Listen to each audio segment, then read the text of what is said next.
ஏகாத்திரமாக பேசிக் கொண்டிருக்கிறேன் என்றால் நான் மேற்கொண்டு வருகிற பயிற்சிகள் மிக முக்கியமான காரணம்.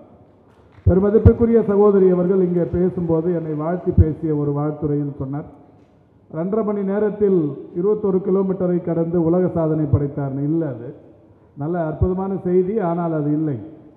நான் 160 மாரத்தான்களை ஓடி உலக சாதனை செய்திருக்கிறேன். ஏன்னா 2.5 மணி நேரத்தில் 21 கிலோமீட்டர் ரொம்ப சாதாரணம். நீங்கள் பண்ணலாம், எல்லாருமே பண்ணலாம், நாம் எல்லாருமே பண்ணலாம். இப்போ இங்கேருந்து நாம் நடக்க ஆரம்பித்தோம்னா, சும்மா தமாஷா நடக்க ஆரம்பித்தோம்னாவே 21 கிலோமீட்டர் 2 மணி நேரத்தில் முடிக்கலாம். அதுக்கு பயிற்சியும் கூட தேவையில்லை. ஆனால் 1 மணி நேரத்திலேயே அந்த 21 கிலோமீட்டர் உலக அளவில் மாரத்தான் சாதனையாளர்கள் செய்து கொண்டிருக்கிறார்கள்.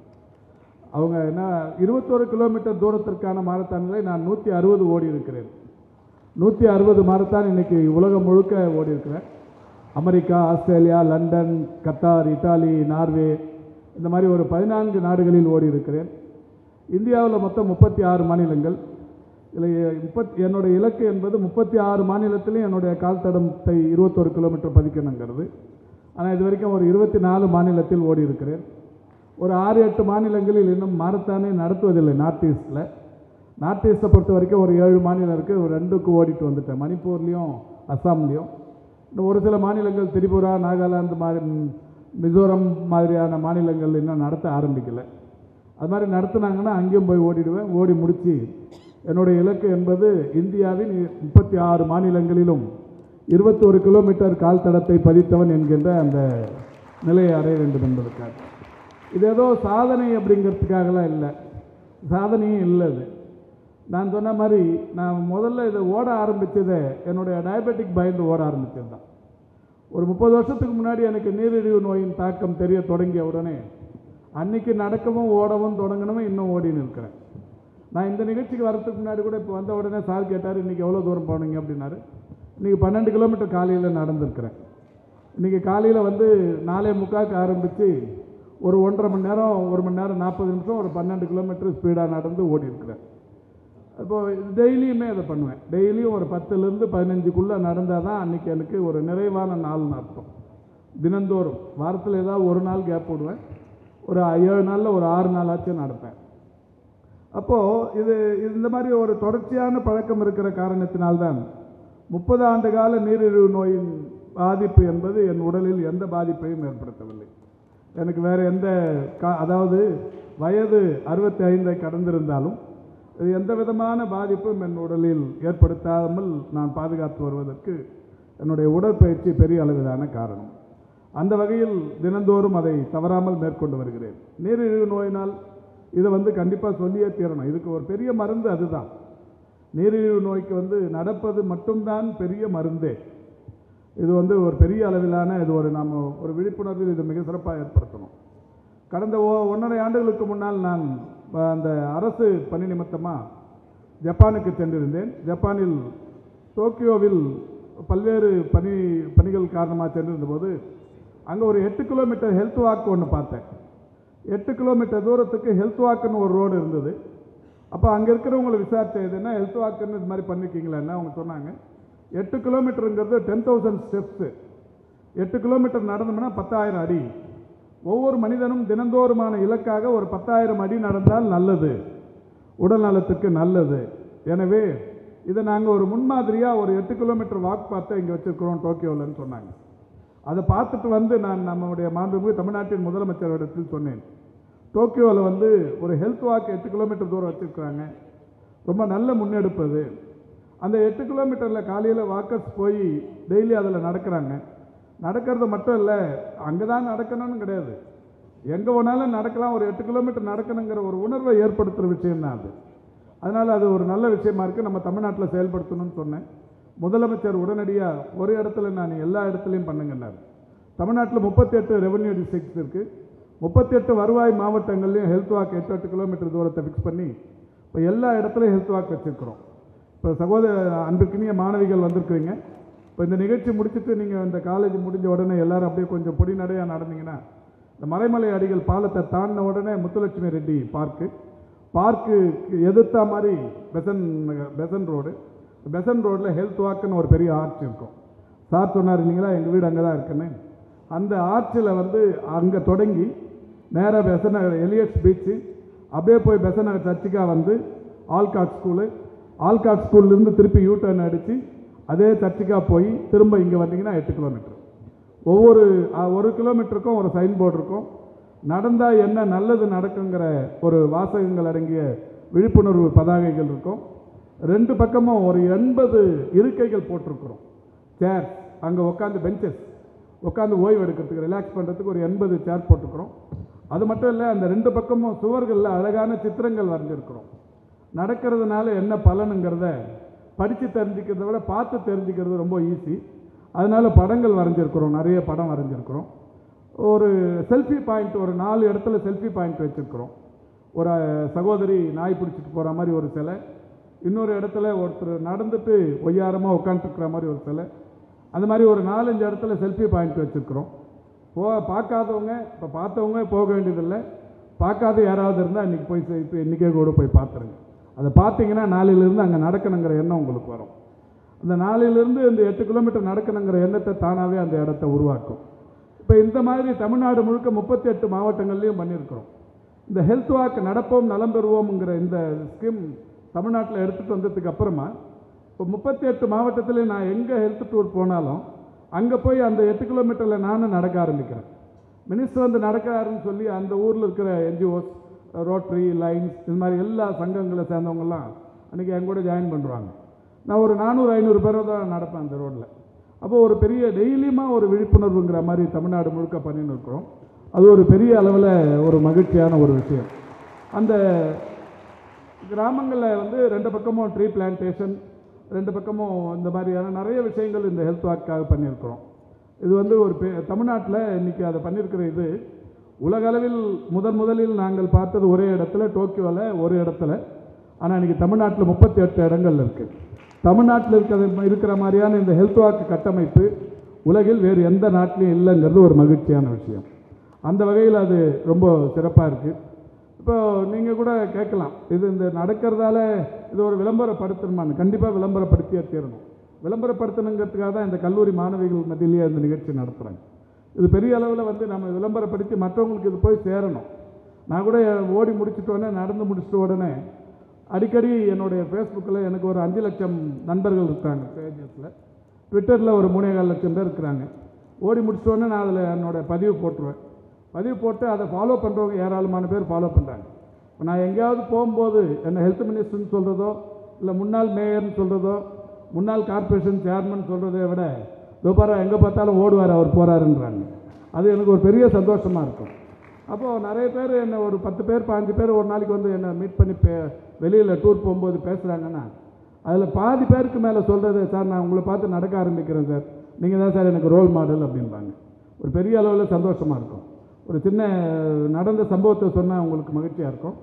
நான் தொடர்ச்சியாக இந்த மாதிரி மாரத்தான் ஓடும்போது இதில் வந்து பூனேயில் ஒரு மாரத்தான், பௌதான் ஹில்ஸ்ன்னு இந்த மாரத்தான், ஒரு பெரிய மலைப்பகுதி, அங்கே ஓடின்னு இருந்தேன்.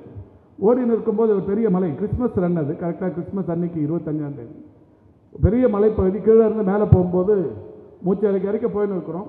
எனக்கு முன்னாடி ஒருத்தர் போயிட்டு இருந்தார். அவரும் என்ன மாதிரியே பால்டேட்டு. அவர்கிட்ட போய், சார் நீங்கள் எத்தனாவது மாரத்தான்னு கேட்டேன். அவர் சொன்னார், நான் 49னாரு. 49 மாரத்தான் எவ்வளோ வருஷமாக போகிறீங்கன்னா 11 இயர்ஸாக போகிறேன் அப்படின்னாரு. எங்கேருந்து வரீங்கன்னா மும்பையிலேருந்து வரேன்னாரு, இந்திக்காரரு. சரி, என்ன இலக்குன்னு, ஒரு 60 வயசுக்குள்ளே 60 முடிக்கணும். இன்னும் உங்களுக்கு எவ்வளோ 60 வயசு ஆகிறதுக்கு எவ்வளோ நான் இருக்குன்னு, இன்னும் ஒரு 1.5-1.25 வருஷம் இருக்குது, இதுக்குள்ளே 60 முடிக்கணும்னு பிளான் பண்ணி போயின்னுக்கிறேன்னாரு. எதுக்கு இந்த இலக்கை ஃபிக்ஸ் பண்ணிங்கன்னா, சென்னையில் சுப்பிரமணியன் ஒருத்தர் 60 வயசில் 100 ஓடணும்னு முயற்சி பண்ணியிருக்கிறாராம். அதை நான் சோசியல் மீடியாவில் பார்த்தேன், அதனால் நான் ஓடுறேன் அப்படின்னாரு. உடனே நான் சொன்னேன், சார் நான் தான் சார் அந்த சுப்பிரமணியன். அவருக்கு ஒரே சந்தோஷம், கூட நின்று போட்டோலாம் எடுத்தினார். அவர் இப்போவுமே எனக்கு நண்பராக இருக்கிறாரு. அந்த மும்பை பக்கமோ புனே பக்கமோ எங்கேயாவது ஓட போனால் என் கூட வந்துடுவார். அவர் இப்போவும் தொடர்பில் இருக்கிறார். இது எதுக்கு சொல்கிறேன்னா, இந்த மாதிரி ஒரு மொழி தெரியாமல் ஒரு வேறு மாநிலத்தில் இருக்கிறவங்க கூட இந்த மாதிரியான ஒரு தொடர்ச்சியான இந்த விழிப்புணர்வை அவர்கள் பின்பற்றி இருக்கிறார்கள். அதுக்கு சோஷியல் மீடியா ஒரு பெரிய அளவிலான காரணமாக இருக்கிறது. அதனால் நாம் வந்து அதுக்காக தான் ரோட்டரி சங்கம் வந்து இந்த இடத்தை இதுக்காக எடுத்திருக்காங்க. ரோட்டரியை பொறுத்த வரைக்கும் ஒரு அற்புதமான தன்னார்வ தொண்டு நிறுவனம்.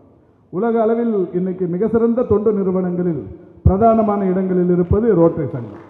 ரோட்டரி வந்து ஒரு அது ஹெல்த்துக்கு வந்து பெரிய அர்ப்பணிப்பு உணர்வோடு நிறைய விஷயங்கள் பண்ணுறாங்க. அது சார் வந்த உடனே கவர்னர் சொன்னார், நான் இந்த வருஷம் கவர்னராக இருக்கிறேன், ஹெல்த்துக்கு நிறைய இம்பார்ட்டன்ஸ் தர போகிறேன்.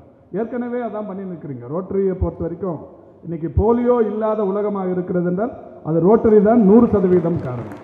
அது மாதிரி இப்போ ரோட்டரி, நான் இப்போ மினிஸ்டர் ஆனதுக்கு அப்புறம் தான் எங்களோட தொடர்பில் இருக்காங்கன்னு இல்லை. நான் சென்னை மாநகரின் மேயராக 2006 இருக்கும்போது இதே மாதிரி ஒரு பெரிய மழை நேரத்தில் தான் மேயர் ஆனேன். அக்டோபர் 25ஆம் தேதி மிகப்பெரிய அளவிலான மழை, வடகிழக்கு பருவமழை பெரிய அளவில் பாதிப்பு. அந்த நேரத்தில் இமிடியேட்டாக வந்து சென்னையில் அப்போ பழைய சென்னை வந்து 155 வார்டு 2006, இப்போ 200 வார்டு.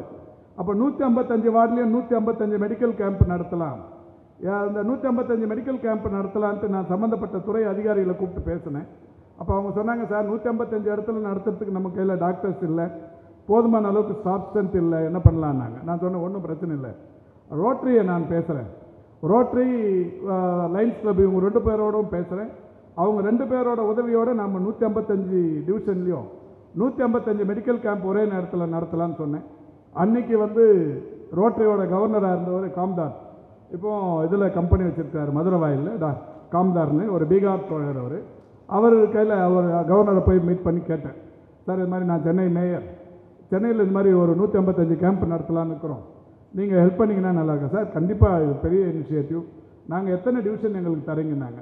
நான் லைன்ஸ் கிளப்போடும் பேசிவிட்டு உங்களுக்கு சொல்கிறேன் sir, corporation, rotary club, lines club 3 பேருமா சேர்ந்து இதை ஷேர் பண்ணிக்கலான்னு. அதுக்கப்புறம் 3 பேருமா சேர்ந்து டாக்டர்ஸ் இதெல்லாம் ப்ரொவைட் பண்ணி 155 டிவிஷன்லேயும் 155 கேம்ப் நடத்தணும். இந்த 155 கேம்ப் நடத்தின உடனே அதில் பயன்பட்டவங்க எத்தனை பேர்னா, ஒரே நாளில் 64,000 பேர் மருத்துவம் பயன்பெற்றார்கள். இது என்ன ஆச்சுன்னா, லிம்கா சாதனை புத்தகத்தில் இடம் கிடைத்தது. இந்தியாவின் சாதனை புத்தகம் லிம்கா. எப்படி உலக அளவில் சாதனைன்னா கின்னஸ், இந்திய அளவிலான சாதனையில் பிரதானமான சாதனை புத்தகம் லிம்கா. அந்த லிம்கா புத்தகத்தின் முதலில் சென்னை மாநகராட்சி இடம் பிடித்தது ரோட்டரி சங்கத்தால் தான். ரோட்டரி சங்கத்தின் அன்றைய ஆளுநர் காம்தார் தான் இதுக்கு முழு காரணமாக இருந்தார். அதில் தொடர்ந்த இந்த நட்பு என்பது தொடர்ந்து ரோட்டரி வந்து ஏராளமான விஷயங்களை பண்ணுறாங்க. இப்போ 2019 இறுதியில் இந்த கொரோனா பாதிப்பு வந்ததற்கு பிறகு அவங்க வந்து கான்சன்ட்ரேட்டர்ஸ், ஜெனரேட்டர்ஸ், சிலிண்டர்ஸ், அந்த மாதிரி பெரிய பேரிடர் நேரத்தில் கடுமையாக அந்த துறைக்கு உதவி செஞ்ச அமைப்பு ரோட்டரி சங்கம். அது மட்டும் இல்லை, இப்போவும் கூட நான் கேட்டேன், இப்போது அந்த டயாலிசிஸுக்கு வந்து டயாலிசிஸ் யூனிட் கொடுத்துட்டுருக்குறாங்க. சென்னையில் மட்டும் 220 இடங்களில் டயாலிசிஸ் யூனிட் கொடுத்துருக்குறாங்க. ரோட்டரி கடந்த ஆண்டு மட்டும் 220 இடங்களில் டயாலிசிஸ் கொடுத்துருக்காங்க. அது நான் சட்டமன்ற உறுப்பினராக இருக்கிற சைதாப்பேட்டை ஆஸ்பத்திரியில் மட்டும் 14 டயாலிசிஸ் யூனிட் கொடுத்துருக்காங்க. அந்த 14 டயாலிசிஸ் யூனிட் வந்து 1.5 வருஷத்துக்கு முன்னாடி அங்கே ஸ்டார்ட் பண்ணோம். அதில் இது வரைக்கும் 1100 பேருக்கு டயாலிசிஸ் செய்யப்பட்டிருக்கிறது என்பது ஒரு மகிழ்ச்சியான பாராட்டுக்குரிய விஷயம்.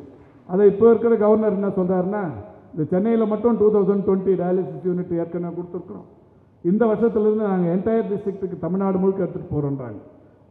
அந்த மாதிரி ஒரு அற்புதமான முயற்சியை ரோட்டரி எடுத்து வருகிறது. இது மட்டும் இல்லை, இப்போ ரோட்டரி சங்கம் டாக்டர் கலைஞர் நூற்றாண்டு உயர் சிறப்பு மருத்துவமனை கிண்டியில் இருக்குது, உங்களுக்கு தெரியும்.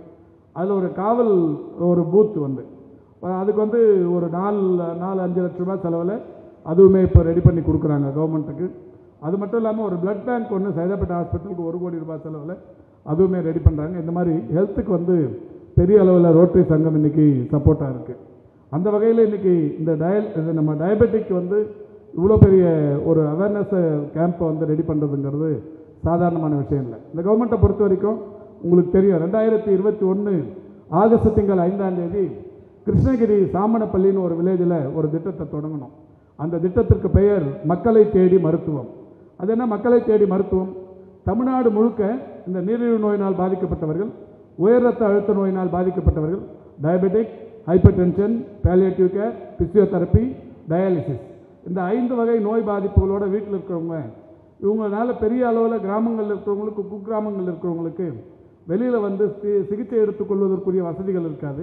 அப்படியே வந்தாலும் போதுமான அந்த நேரம் அவங்களுக்கு ஒத்துழைக்கிறது இல்லை. இந்த சூழ்நிலையில் தான் தமிழ்நாடு அரசு உலகிலேயே முதன்முறையாக மக்களை தேடி மருத்துவம் என்கின்ற திட்டத்தை தமிழ்நாட்டில் முதலமைச்சர் செயல்படுத்தினார்.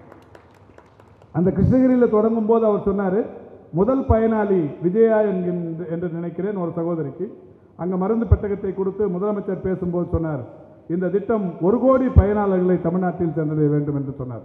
நான் மகிழ்ச்சியோடு தெரிவித்துக் கொள்கிறேன், முதல் பயனாளிக்கும் அவர்தான் தந்தார். 50 லட்சமாவது பயனாளிக்கும் சித்தலப்பாக்கத்துக்கு வந்து அவர்தான் தந்தார். 60 லட்சமாவது பயனாளிக்கு நான் மதுரை மையிட்டான்பட்டியில் இருக்கிற ஒரு சகோதரருக்கு சென்று தந்தேன்.